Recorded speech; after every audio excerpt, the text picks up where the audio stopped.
السلام علیکم۔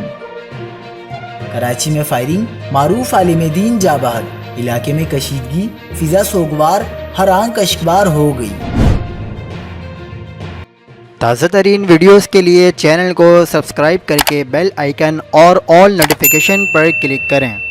آپ کو بتاتے چلیں کہ کراچی کے علاقے گلستان جوہر بلاک 9 مگسی چوک کے قریب نامعلوم موٹر سائیکل سواروں کی فائرنگ۔ پاکستان علماء ایسوسی ایشن کے رکن اور جامع مسجد محمدیہ نورانی اسلامک سینٹر کے محتمم مولانا عبدالقیوم صوفی جاں بحق ہو گئے۔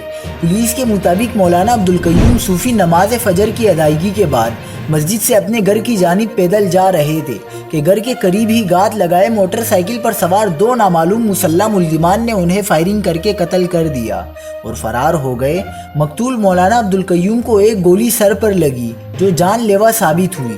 مقتول 4 بچوں کے باپ تھے۔